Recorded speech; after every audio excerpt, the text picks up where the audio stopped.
Kwame Mensah's fingers trembled as he held the betting slip.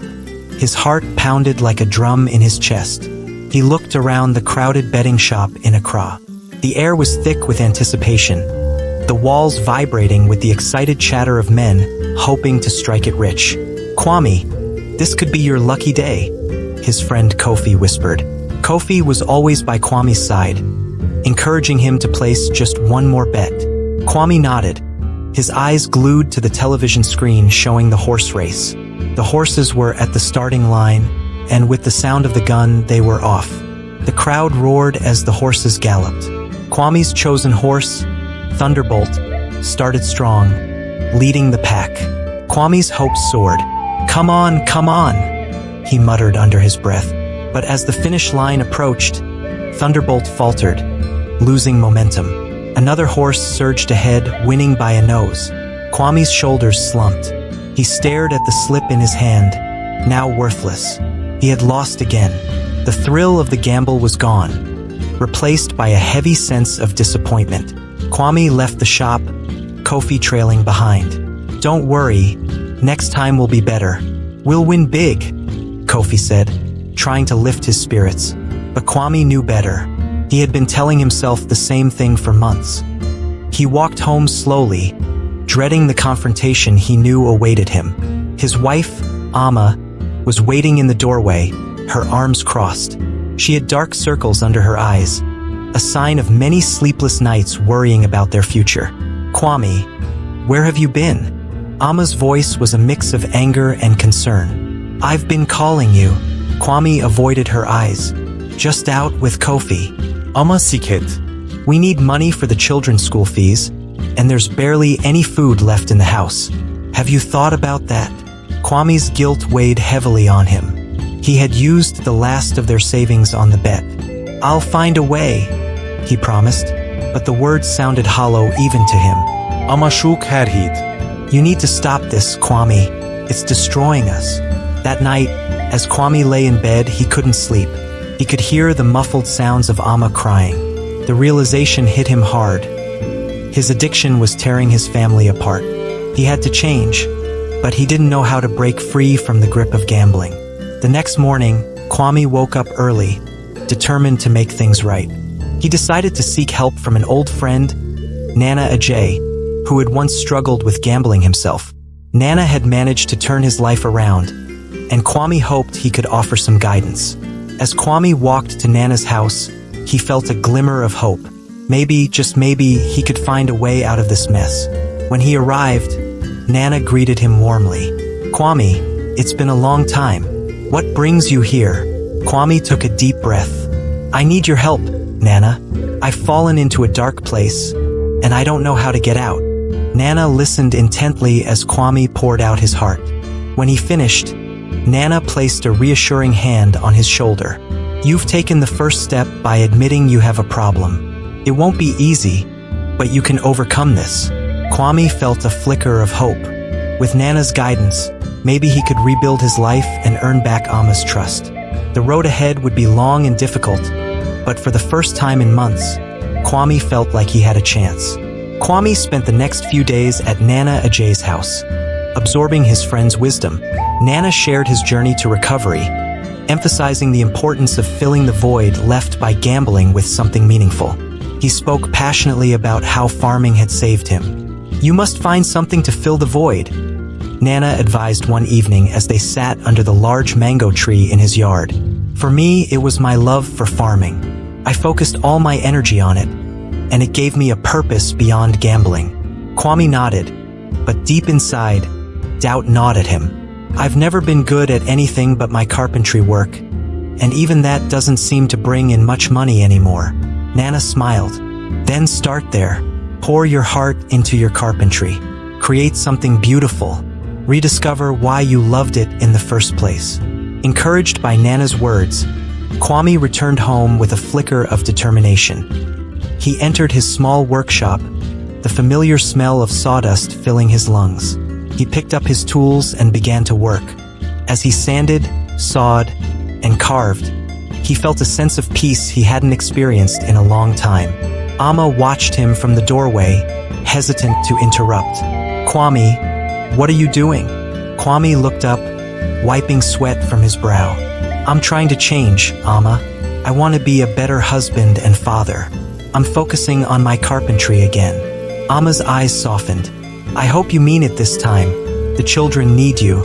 I need you. But as the days turned into weeks, the thrill of carpentry began to wane. The lure of the bedding shop gnawed at Kwame's mind, the promise of quick money whispering seductively in his ear. One afternoon, after finishing a chair, Kwame felt the pull stronger than ever. He walked to the market, ostensibly to buy some supplies. But as he passed by the bedding shop, his steps slowed. The familiar buzz of excitement was irresistible. Before he knew it, he was inside, clutching a bedding slip. Kwame, good to see you, man. Kofi greeted him with a wide grin. You've been missed around here. Feeling lucky today? Kwame's heart raced as he placed his bet. The rush of adrenaline was intoxicating. He watched the screen, his hopes rising and falling with each turn of the game. He lost, but the high was back. He returned home late, avoiding Amma's questioning eyes. He had used some of the money he had saved for the children's school fees. Guilt gnawed at him, but the allure of gambling was too powerful. Over the next few weeks, Kwame fell deeper into the trap. He balanced his carpentry work with secret trips to the betting shop. Sometimes he won, enough to give him false hope, but more often he lost, sinking further into debt. Amma noticed the change. The brief period of peace in their household dissipated, replaced by tension and worry.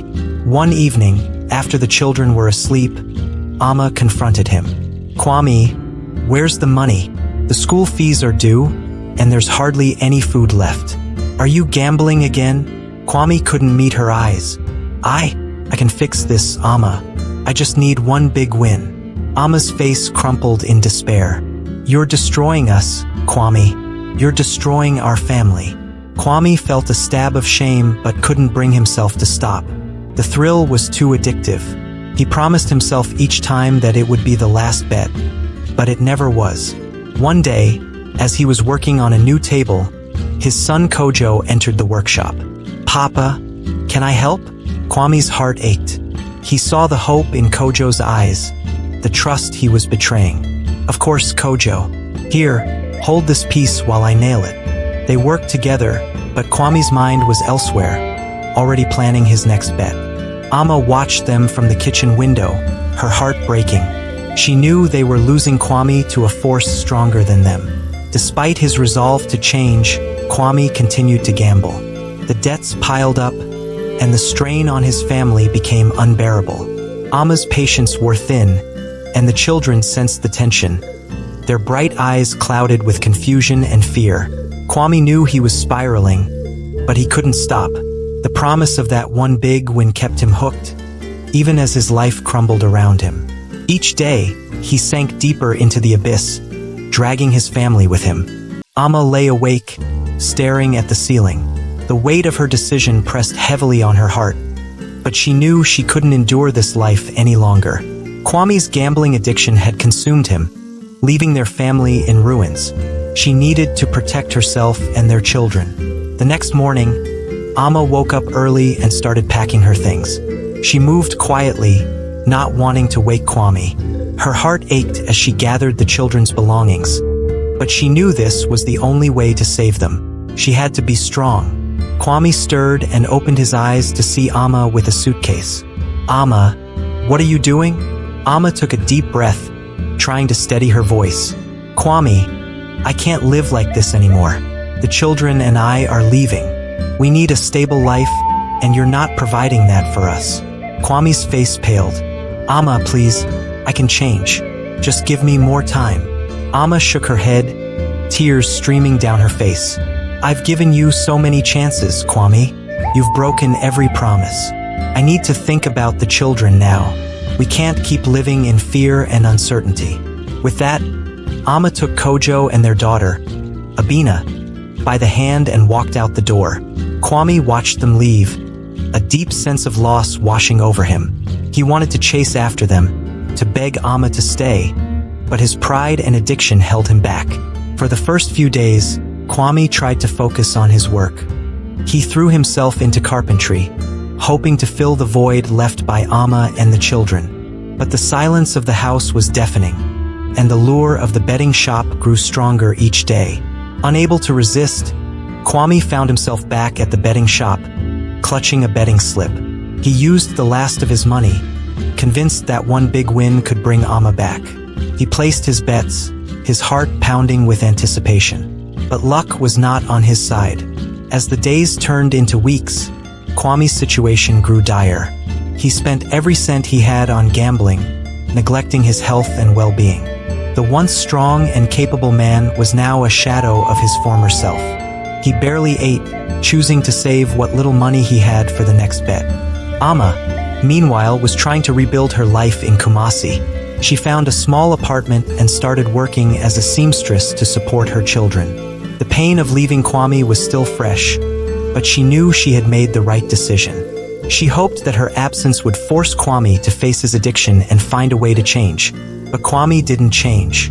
Instead, he spiraled further into his addiction. His health deteriorated rapidly. He became weak, frail, and constantly hungry.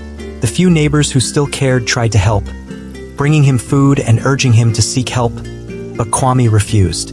One evening, as he lay on his bed, Kwame stared at the ceiling, his stomach gnawing with hunger. He thought of Amma and the children, the life they could have had if he had been stronger. Regret washed over him, but it was too late.